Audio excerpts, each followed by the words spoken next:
So let me answer your question. So your question. No, I remember it. Short answer, yes, I was misled. I am livid about what happened.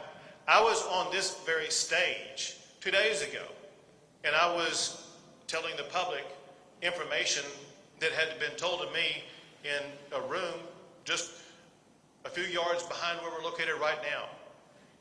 I wrote down hand notes in detail about what everybody in that room told me in sequential order about what happened. And when I came out here on this stage and told the public what happened, it was a recitation of what people in that room told me, whether it be law enforcement officials or non-law enforcement officials, whatever the case may be.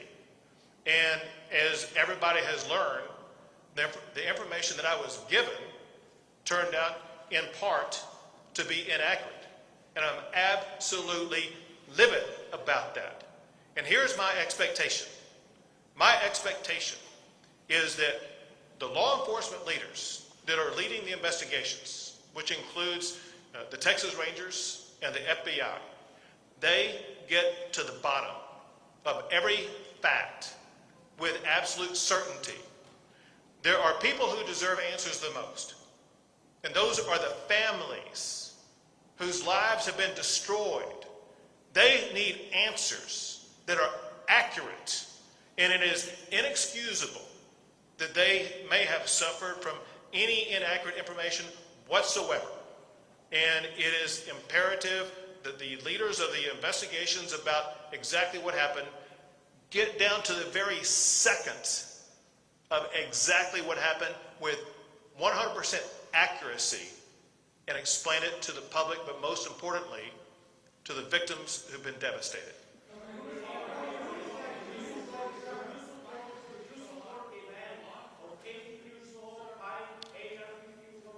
He had a backup question, and I'm coming to you next.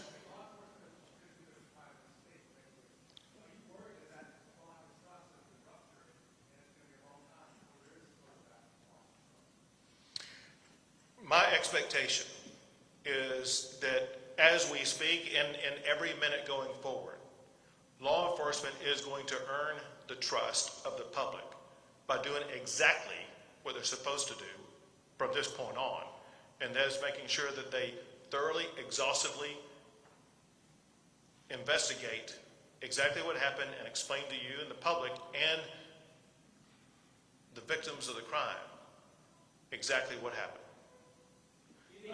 I told this guy I was coming to him next.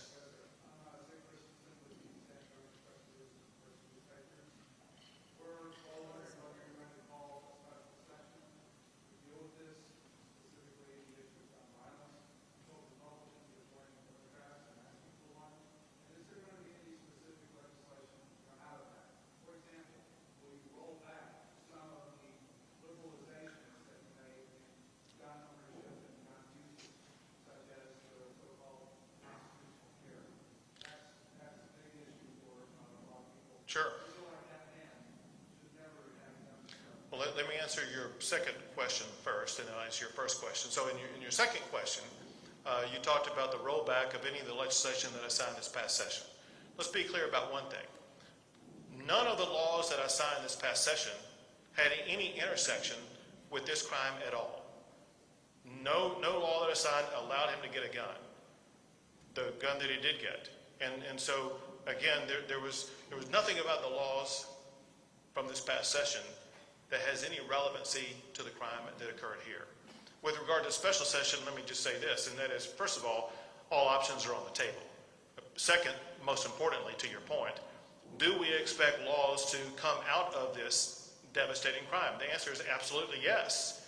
And there will be laws in multiple different subject areas. For example, I do fully expect to have every law that we pass in the aftermath of the Santa Fe shooting to be completely revisited. And first, we need to gain the information about exactly what happened at the school to find out the extent to which those laws were complied with, to the extent that they were not complied with, to find out what shortcomings allowed this travesty to occur.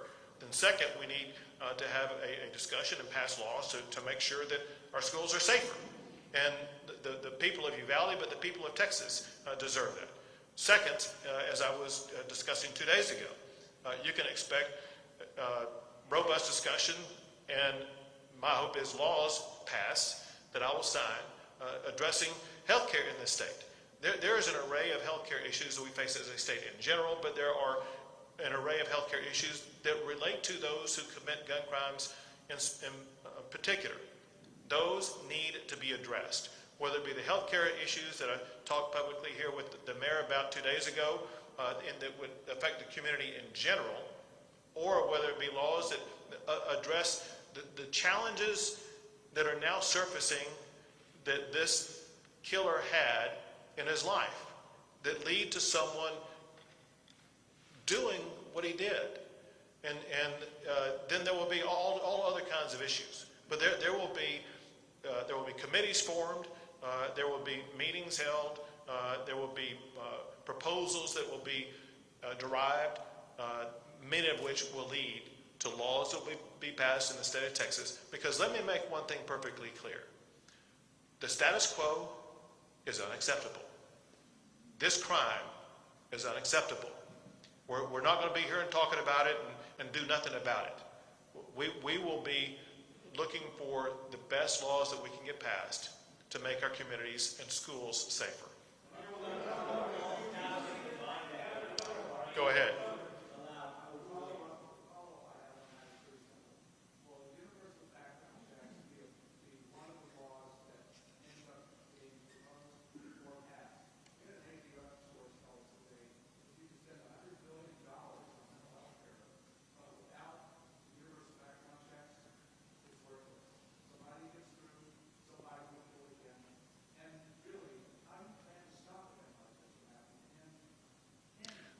Let's be clear about a couple of things that show that these background checks, if everyone wants to seize upon a particular strategy and just assume, well, that's the golden strategy right there.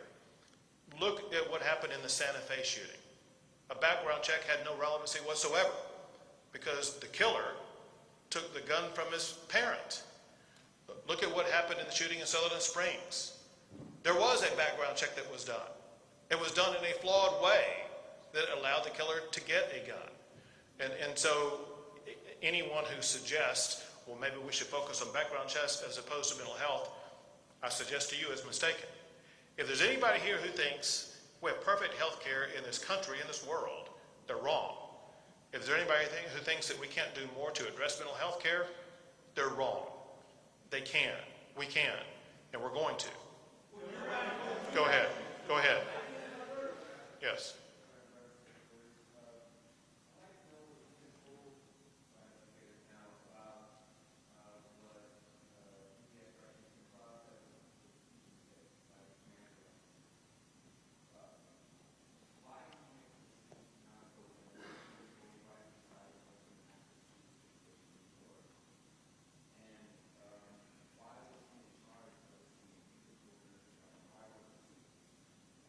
What I've been told about that is several things. One is that this is an ongoing investigation and that there have been obviously new facts and information surfaced, revealed as a result of that investigation that are different today than they were 2 days ago. Second, there will be ongoing investigations that detail exactly who knew what when, who was in charge of what strategy, why was that particular strategy employed, why were other strategies not employed? Bottom line would be, why did they not choose the strategy that would have been best to get in there and to eliminate the killer and to rescue the children? I can't hear you. I can't hear you. Go ahead.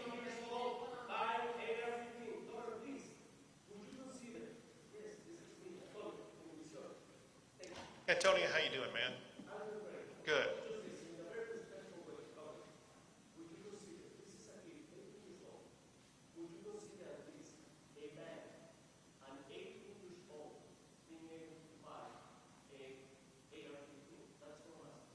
So, is my understanding that ever since Texas has been a state, an 18-year-old has had the ability to buy a long gun, a rifle. Right. And since that time, it seems like it's only been in the past decade or two that we've had school shootings. So for a century and a half, 18-year-olds could buy rifles, and we didn't have school shootings, but we do now.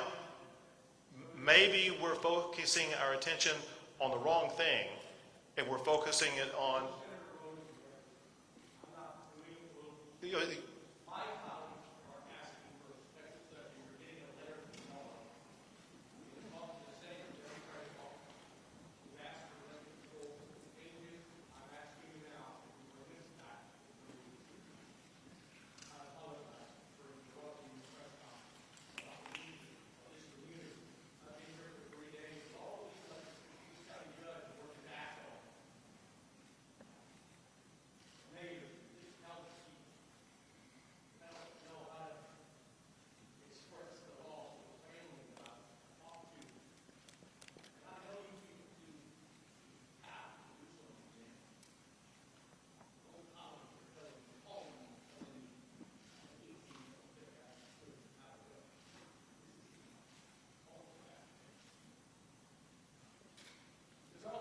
Next question. I can't hear you. Speak up.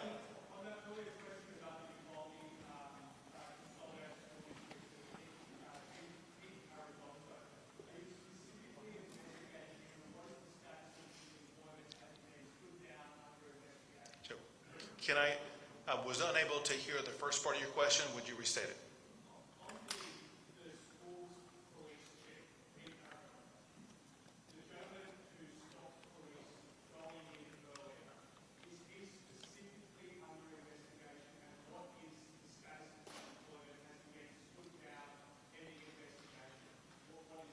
Okay, so every act by every official involved in this entire process is under the investigation conducted both by the Texas Rangers and by the FBI.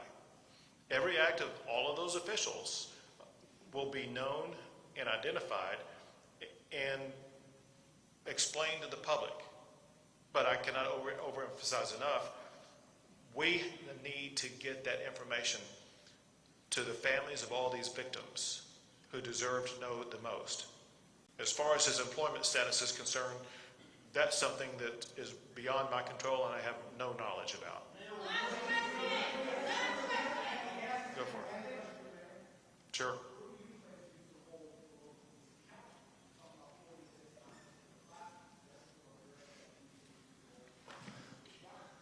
You know, as the governor said, I'm not in law enforcement. I have not. I'm the mayor of the city, and once we know what took place, what went down, we'll get to the bottom of it and see. I've been just as confused as you are, because as the governor was, I got the same information that the governor got until yesterday afternoon. I was blown away, and then again this morning, other information. So I don't have an answer for you yet, but I can tell you if we need to make changes in that, we will.